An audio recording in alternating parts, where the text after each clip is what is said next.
आज यहाँ झारखंड का वीर भूमि धरती आबा के इस पावन धरती पर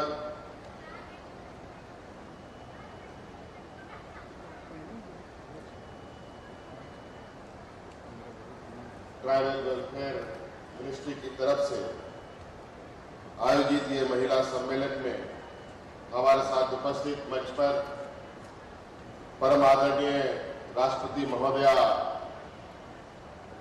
श्रीमती द्रौपदी मुर्मू जी, हमारे साथ मंच पर उपस्थित आदरणीय माननीय राज्यपाल झारखंड श्री सीपी राधाकृष्णन जी, उपस्थित यहाँ केंद्रीय मंत्री आदरणीय अर्जुन मुंडा जी, यहाँ उपस्थित केंद्रीय राज्य मंत्री श्रीमती रेणुका सिंह सरुता जी, यहाँ उपस्थित केंद्रीय राज्य मंत्री जनजातीय कार्य मंत्रालय एवं जल शक्ति के श्री विशेश्वर टुडू जी,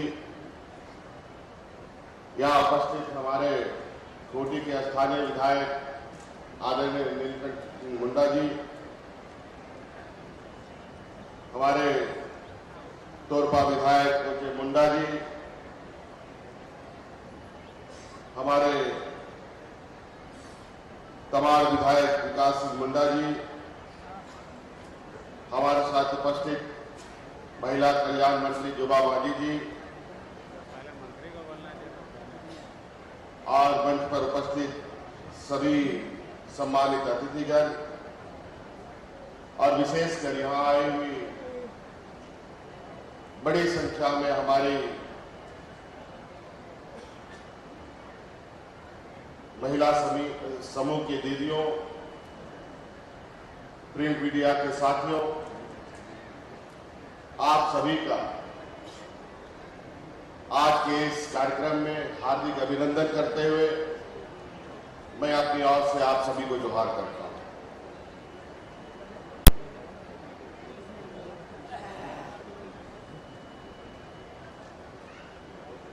आज यहां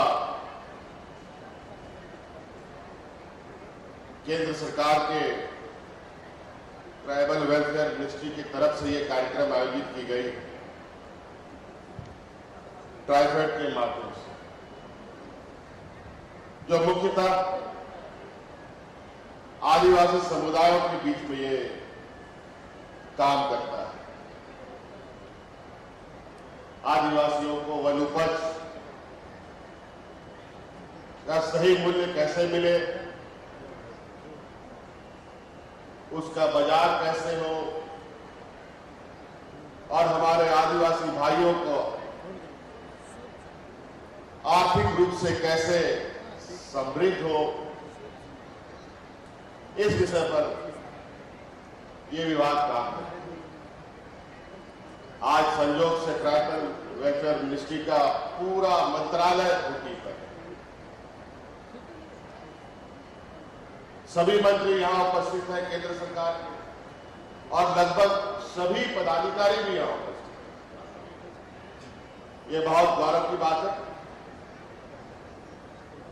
और मैं चाहूंगा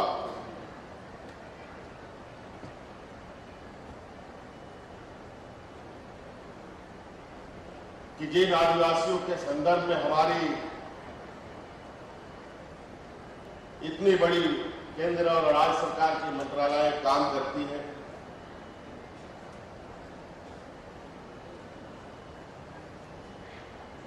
वही आज भी हमारे आदिवासियों के लिए उनके पैरों पर खड़ा होने के लिए,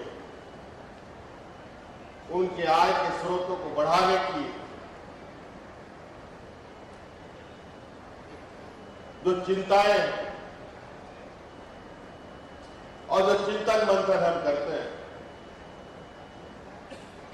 उसका प्रभाव, उसका असर बहुत अच्छा दिखता है, ये हम कह नहीं सकते। आज के दिन में हमारे आदिवासी समुदाय के लोग चुनौतियों के साथ संघर्ष कर रहे हैं। जल जंगल जमीन की हमारी पहचान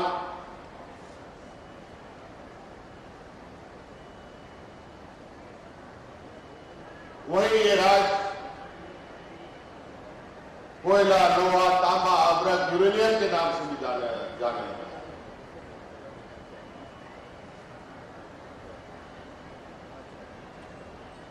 यहां के खनिज संपदाओं से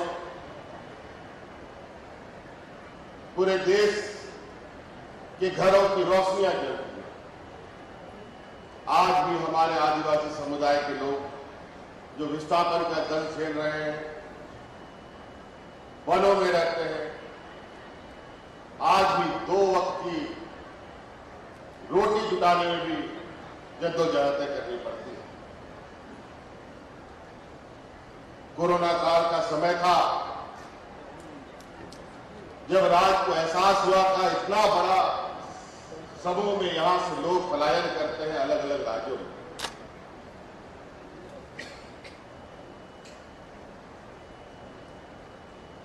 और उन आंकड़ों को देखकर मैं बहुत चिंतित था, बहुत जद्दोजहद कर अपने उन मजदूर भाइयों को वापस लाने का तो काम किया। और जब हमने इस विषय पर आगे बढ़ने का कोशिश किया और चिंतन मंथन करने की कोशिश की, तो पता चला कि राज्य अलग होने के 20 साल बाद भी आज के दिन में कोई ऐसे सार्थक प्रयास हमारे यहां के आदिवासियों के बीच में नहीं होता। आप लोग लैंड पैक्स वन समिति के नाम को आप लोगों ने सुना है। किस तरीके से ये स्थिति में है, ये छुपी हुई बात नहीं है। ये सभी चीजें कागज में,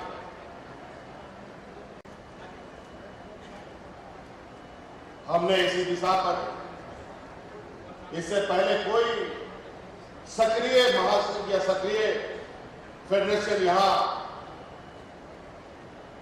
बहुत बेहतर तरीके से काम कर रहा हो, ये नहीं कहा जा सकता। हाँ, ये जरूर भले है कि एक हम मुख्य अतिथि के रूप में कहीं जाए तो पदाधिकारीगण कुछ स्टॉलें लगाकर हमें जरूर दिखाने का प्रयास करते हैं कि हम ये उत्पाद करते हैं, वो उत्पाद करते हैं, हमारे समूह ये उत्पादन करती है, वो उत्पादन करती है, लेकिन इसकी वास्तविकता जमीनी स्तर पर बिल्कुल इससे अलग है। मैं भी कई जगहों पर सभाओं में जाता हूं, कई झांकियां देखता हूं, लेकिन मैं उन झांकियों के सामने से नहीं बल्कि उनको झांकियों के पीछे से देखने की कोशिश करता हूं, आखिर इसकी असलियत क्या है, इसका लाभ हम कितने लोगों तक पहुंचा पा रहे हैं। आज आदरणीय अर्जुन मुंडा जी जब से ट्राइबल वेलफेयर बने,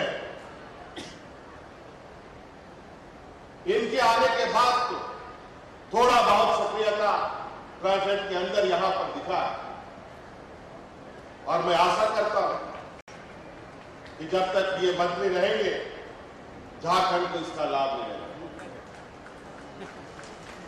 आज इसी कड़ी में हमने सिद्धू कानून कृषि वन उत्पादक वन उपज महासंघ का गठन किया है।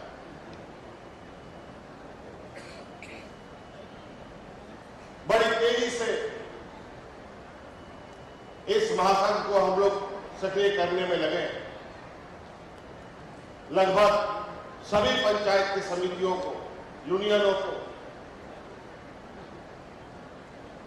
इसको गति देने के लिए राशि भी हम लोगों ने उपलब्ध करा दिया। हम लोगों ने बड़े पैमाने में महिला समूह यहां बना रखा है। जो आप यहां महिला समूह का ऐसे समूह देख रहे हैं, पूरे राज्य में लगभग 225 सेल्फ हेल्प ग्रुप्स हमारी चलती है, जिसमें लगभग 22 लाख महिलाओं को हम लोगों ने जोड़ रखा है और विभिन्न माध्यमों से हम लोग इनको आर्थिक सहायता देकर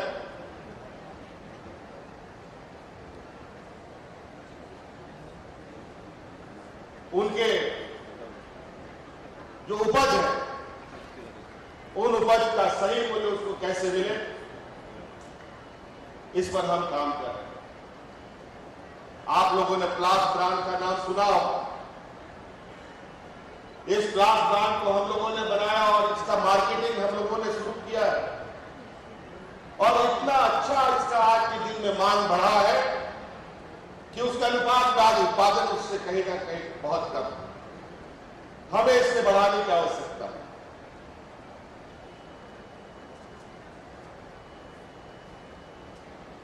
आज कुछ आंकड़े को मैं देख रहा था। आज अगर हम देखें, इस राज्य में 14,000 से अधिक काम ऐसा है जो वन उपज से सीधे तौर पर जुड़ा हुआ है। 14,000 से अधिक गांव है जहां कई वन उपज जैसे लाख, कसर, चिरौंजी, इमली, शहद, सालबी, करड़, बेड़ा जैसा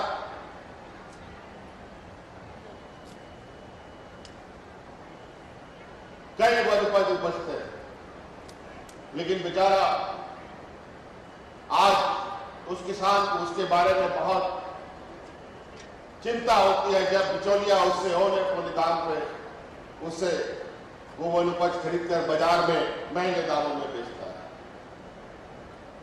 जहां तक हम एमएसपी की बात करें, ये भी आज के दिन में थोड़ा चिंता का विषय है। लाख का एमएसपी आज के दिन में 240 से 280 रुपया है, लेकिन बाजार में बिकता कितना है? 1100 रुपया में, 1200 रुपया में। अगर हम गरज का नाम ले तो 35-38 रुपया एमएसपी है और 22 रुपया है, 21-22 रुपया है और बाजार में 38-40 रुपया में बिकता है। अगर हम शहद को ले, हम लोग का शहद 200, 210-20 रुपया में खरीद बिक्री होता है और बाजार में 450-500 रुपया में लोग बेचता है।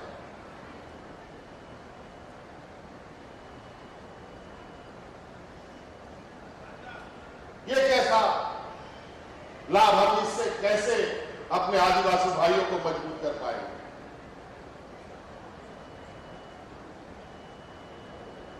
इसीलिए हम लोगों ने अब ये निर्णय लिया है, सिद्धू कान्हू फेडरेशन का भी गठन किया है, जिसके माध्यम से इन सभी वन उपजों का जो महिला समूह संग्रहण कर रही है उनको इस फेडरेशन के माध्यम से एकत्रित किया जाएगा और बाजार मूल्य के बराबर हम उन समूहों को मूल्य उपलब्ध कराया जाएगा। आज कई चुनौतियों के साथ इस बाजार को आगे बढ़ाने की जरूरत। आज कोई भी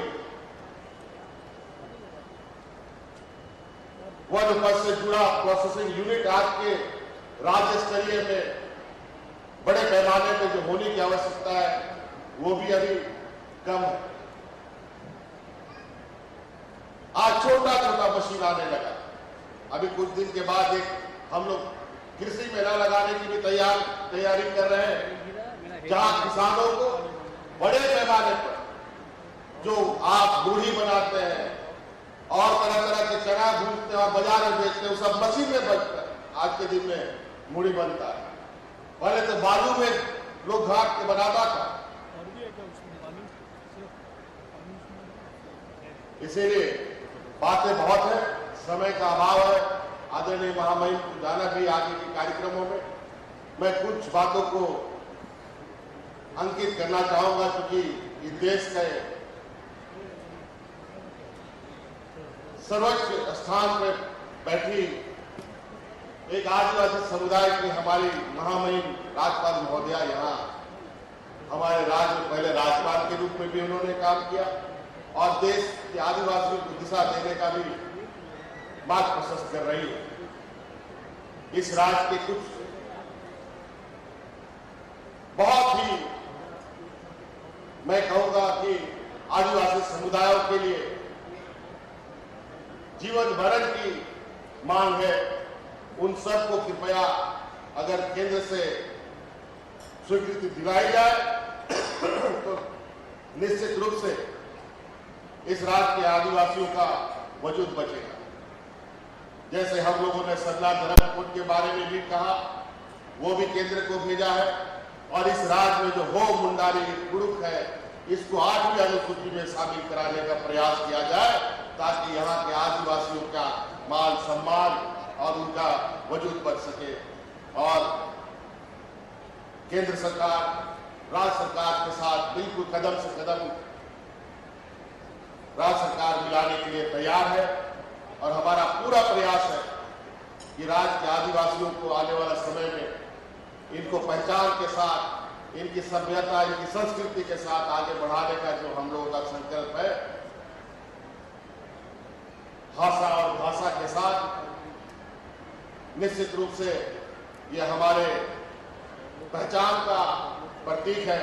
इन्हें भी आगे ले जाने का काम करना होगा और इसमें कहीं न कहीं केंद्र से भी हमें काफी उम्मीदें हैं और ट्राइबल वेलफेयर मिनिस्ट्री से तो बहुत ज्यादा हम उम्मीद करते हैं क्योंकि हमारे यहाँ जो उसके मंत्री हैं वो हमारे राज्य से आते हैं।